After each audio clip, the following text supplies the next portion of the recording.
प्रिय विद्यार्थियों, जुर्गेन हेब्रमास प्रसिद्ध सामाजिक विचारक का संप्रेषणीय क्रिया का सिद्धांत पार्ट थर्ड आज अपना टॉपिक है।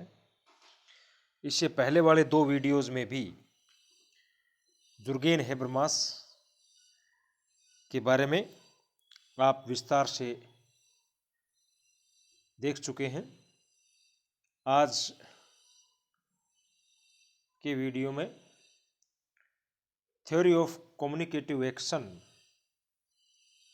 वॉल्यूम 1 और वॉल्यूम 2 को हम देखेंगे।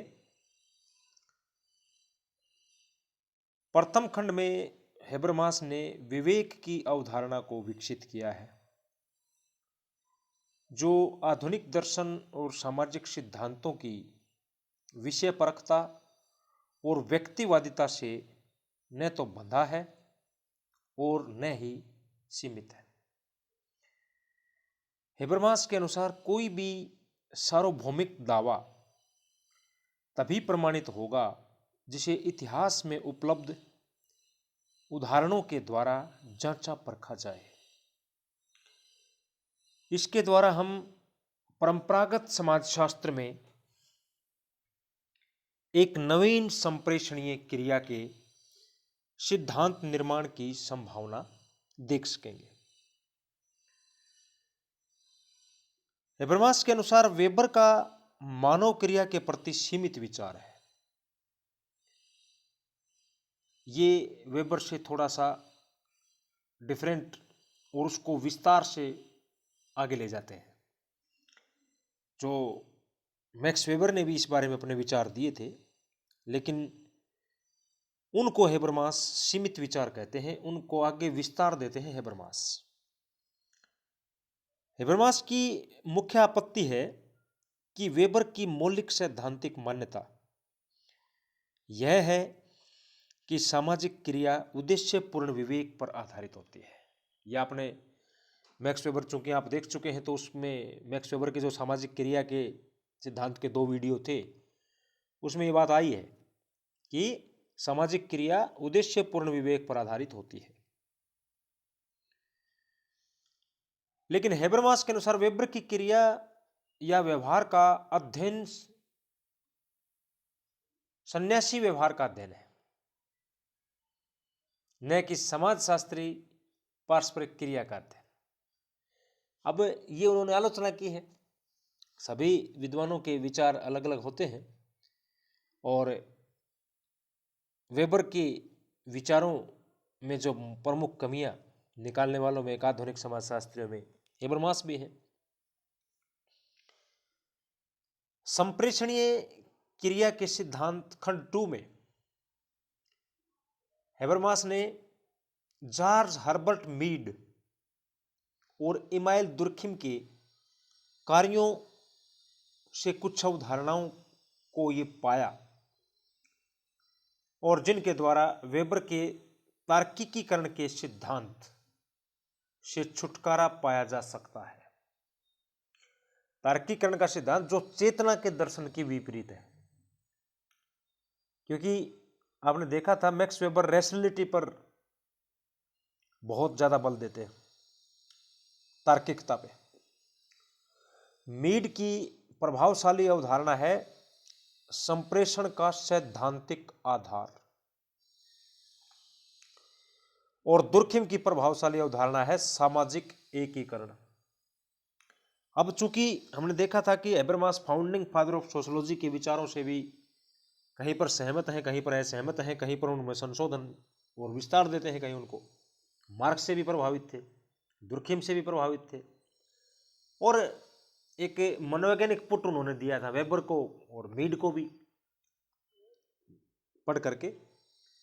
तो मीड की जो प्रभावशाली अवधारणा है वो है संप्रेषण का सैद्धांतिक आधार और दुर्खिम की जो अवधारणा है वो है सामाजिक एकीकरण। हेब्रमास ने अपनी संप्रेषणीय क्रिया की अवधारणा का विकास इन्हीं प्रमुख दो आधारों पर किया है, यानी दुर्खिम के सामाजिक एकीकरण को और मीड के संप्रेषण के सैद्धांतिक आधार को बेस बना करके आगे उन पे बेस आधारित किया है सिद्धांत को अपने को। हेबरमास के अनुसार ज्ञान को संप्रेषणीय क्रिया के द्वारा हस्तांतरित और नवीनीकरण किया जाता है। यह कार्य पारस्परिक समझ की प्रक्रिया के द्वारा होता है। इसके बाद संप्रेषणीय क्रिया सामाजिक एकीकरण और सुगढ़ता की तरफ क्रियाओं में समन्वय स्थापित करते हैं। क्या है? ये कार्य पारस्परिक समझ की प्रक्रिया के द्वारा, जो प्रोसेस है वो आपस में म्यूचुअल अंडरस्टैंडिंग, पारस्परिक समझ की प्रक्रिया के द्वारा होता है। तत्पश्चात संप्रेषणीय क्रिया यानी कम्युनिकेटिव एक्शन सामाजिक एकीकरण, जो दुर्खिम की धारणा है, सामाजिक एकीकरण और सुगढ़ता की ओर क्रियाओं में समन्वय स्थापित करता है। वहां पर उनका जो है समन्वय स्थापित होता है। हेबरमास के अनुसार प्रारंभिक मीडिया जीवन विश्व को उपनिवेश बना देते हैं जब 4 बातें घटित होती हैं। जो पूरा जीव जगत है, वर्ल्ड है, उसको उपनिवेश बना देते हैं तो भाई 4 बातें घटित होती हैं। नंबर 1, परंपरागत जीवन के स्वरूप निर्वस्त्र हो जाते हैं, अर्थात जो ट्रेडिशनल जो चीज है, लाइफ है, उसको आप उसकी पोल खोलते हैं, एक तरह से वो निर्वस्त्र हो जाते हैं। सामाजिक भूमिकाओं का संतोषजनक रूप से विभेदीकरण हो जाता है। नंबर 2, जो हमारे सोशल रोल्स हैं उनका सेटिस्फैक्टरी तरीके से जो है विभेदीकरण हो जाता है, डिफरेंटिएशन। अलगाव वाले श्रमिकों के लिए संतोषजनक विश्राम और धन का परितोष होता है। ये हमारी तीसरी जो है घटना घटित होती है। चौथी है इसमें कल्याण और संस्कृति को राज्य द्वारा प्रदान करने से आशा और स्वप्न व्यक्तिगत हो जाते हैं। ये चौथा है। इनमें क्या है खास, यहां पर हेबरमास ये स्पष्ट करते हैं, ये जो 4 पॉइंट बताए गए हैं, यहां पर हेबरमास ये स्पष्ट करते हैं कि पूर्ण रूप से स्वायत्त नेटवर्क, ऑटोनोमस नेटवर्क और समूह संपूर्ण वैधीकरण और व्यवहारिक अवधारणाओं को सीमित कर देते हैं। यानी कि पूर्ण रूप से जो स्वायत्त नेटवर्क है वो संपूर्ण वैधीकरण, लेजिटिमेशन और व्यवहारिक अवधारणाओं को सीमित कर देते हैं और अराजकता की स्थिति पैदा हो जाती है। ये आधुनिक मीडिया के संदर्भ में बताते हैं। टाइप्स ऑफ डिस्कोर्स, संवाद के प्रकार। कम्युनिकेटिव एक्शन में संप्रेषण क्रिया सिद्धांत में हम, चूंकि संवाद इसमें बहुत महत्वपूर्ण चीज है, तो संवाद किस प्रकार के हो सकते हैं? Types of discourse.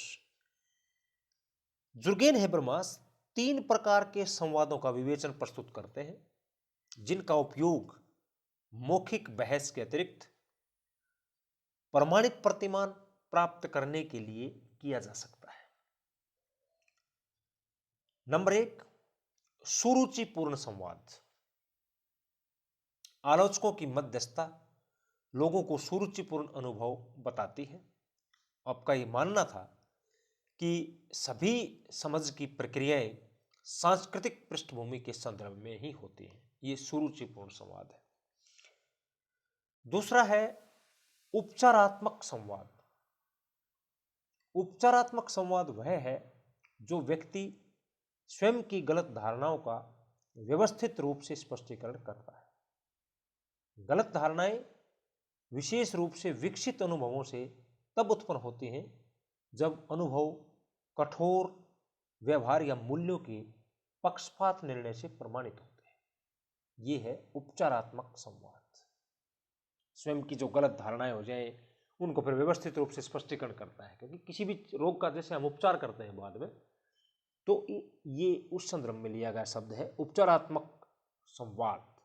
जो गलत धारणाएं हो जाती हैं उनको फिर व्यवस्थित रूप से स्पष्टीकरण करके उनको विकसित अनुभवों से जो आगे ले जा करके मूल्यों के पक्षपात निर्णय से प्रमाणित होते हैं। व्याख्यात्मक संवाद तीसरा। इसका लक्ष्य भाषा के माध्यम से समझ तक पहुंचना है।